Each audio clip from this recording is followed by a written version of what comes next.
Donc je calme. On fera un table de fin juste. Quand j'étais petit, mon angoisse, c'était d'être un acteur, comme je disais, Yoplait, c'est-à-dire trop léger, trop publicité, et que j'étais hanté par le fait d'être assez habité, d'avoir assez vécu de choses pour que je sois rempli quand c'est trop cadré. On a envie de désobéir, juste pour voir. Je sais que rien n'est grave, peut-être. Parce qu'avant, quand ça bloque, on se dit merde, quoi, comment je vais m'en sortir, c'est pas possible. Mince ou merde, parce que là c'est... Moi j'adore garder cette idée folle qu'il n'y ait pas de règles, pas de façon de faire. C'est pour ça que je serais bien incapable de donner des cours et que j'ai du mal parfois à répondre à des interviews. Donc à des moments, je me retrouve sur un plateau, en début de tournage, j'ai l'impression que j'aurais jamais fait de film avant, parce que justement, je laisse vraiment place à de l'instinct et à une liberté de bouger, de penser, d'être différent. Il y a un personnage dans votre film qui dit « La peur, c'est le fléau de notre époque ». En l'occurrence, dans le règne animal, ce qui fait peur sont les corps des humains qui mutent en corps d'animaux. C'est le lien, en fait, entre l'humain et l'animal qui est au cœur de ce film. Je me suis demandé, qu'est-ce qui est le plus animal en vous ? Peut-être ma mâchoire.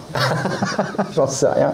Qu'est-ce qui est animal? On me dit, parce que moi je suis incapable de répondre en fait avec moi, et je me regarde pas trop dans le miroir, on me dit que j'ai une manière de bouger un peu féline. Bon, tant mieux, je prends. Vous le dites je quand prends. même. Le félin, je prends, Oui, pas de problème. C'est la question que j'allais vous poser. Si vous deviez être un animal, vous seriez quoi? Ben voilà, on va dire un léopard. Attendez, c'est pas mal, pour l'instinct peut-être. C'est vrai que dans le métier de comédien, il y a beaucoup de réflexion, mais une fois qu'on est sur le moment présent et qu'il faut réagir, moi, j'ai beaucoup accès à mon instinct. Mes émotions sont beaucoup dirigées par l'instinct. C'est pas quelque chose, je suis pas très, c'est pas plus réfléchi que ça, c'est pas plus intellectualisé que ça.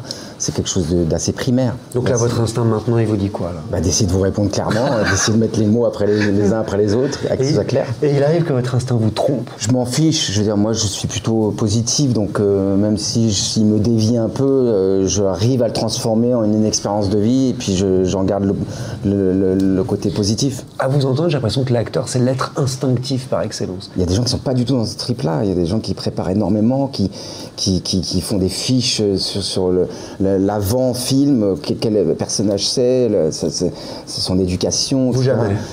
Ça m'est arrivé. Je peux pas dire que ça m'a aidé. Moi, ça a tendance à plus m'enfermer plutôt qu'autre chose. Parmi les grands metteurs en scène qui vous ont porté, qui vous ont accompagné, certains vous ont justement accompagné là-dedans, dans cet usage de l'instinct. Ah ouais. Pensez à qui? Je pense à Chéreau, moi. Chéreau ou Jacques Audiard sont clairement des réals qui, une fois qu'on est sur l'espace-temps qui est enregistré par la caméra, où tout vibre et tout se met en branle, il n'y a plus de... On ne réfléchit plus, quoi. On agit avec le silence, les accidents. Comme un enfant, en fait. Ouais, complètement. Comme un enfant ou un animal.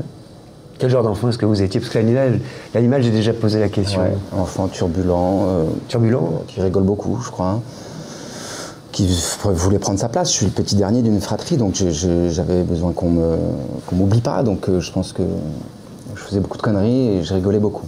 Dans le film, vous êtes le père d'un ado qui va à plusieurs moments vous désobéir, justement, et c'est une histoire de relation père-fils, à la fois de transmission, mais aussi d'affranchissement. En quoi ça vous touche, ça, particulièrement vous, Romain? Je pense à réfléchir à chacun comment on éduque, comment on a un rapport, une relation avec un enfant qui est adolescent, qui a un âge où on découvre énormément de choses en même temps, et où quel père on peut être, comment on peut s'ouvrir, comment on est au départ. Quel fils est-ce que vous avez été, vous, justement? Mais moi, il y avait l'autorité claire, hein, parce que j'avais des parents quand même assez précis sur le type d'éducation qu'ils voulaient donner, avec une sévérité, et moi, donc clairement, moi, je prenais l'inverse, quoi. Ce qu'on m'a dit, quoi. Je faisais du bruit, et puis je faisais le con, et puis je me faisais punir à leur façon. Mais c'était vital pour moi, c'était une façon d'exister, quoi. C'est intéressant parce que vous avez grandi, Romain, sous les yeux du public depuis votre premier rôle dans Le Péril jeune de Cédric Clapiche. Il y a presque 30 ans où vous jouiez un lycéen jusqu'à aujourd'hui où vous jouez les pères de famille. Vieillir, ça représente quoi pour vous? Souvent, quand j'étais petit, mon angoisse, c'était d'être un acteur, comme je disais, Yoplait, c'est-à-dire trop léger, trop publicité, et que j'étais hanté par le fait d'être assez habité, d'avoir assez vécu de choses pour que je sois rempli, quoi, en fait. Le pire, c'est le vide quand on est acteur, je crois. Et puis avec les années, bah, on le sent, le remplissage, il est là. Donc on va pas moi je veux pas m'en plaindre. Hein. Et quand vous voyez aujourd'hui votre visage, votre corps, votre mâchoire sur un écran de cinéma, vous vous dites quoi? Toujours pareil, une espèce de gêne que j'ai toujours eu, puis Des fois, je suis surpris de voir quelque chose parce que ça me ressemble pas. Je me dis, tiens, j'ai dû toucher quelque chose de bien là, parce que je ne le vois pas moi, Romain. Enfin, non, je trouve que. En tout cas, il y a toujours cette espèce d'inconfort bizarre, surtout dans des rôles émotifs. Je ne vais pas me mettre à chialer en me regardant. Enfin, il y a un truc un peu bizarre de véhiculer des émotions. Et moi qui suis Romain, qui les regarde, ça fait un effet bizarre.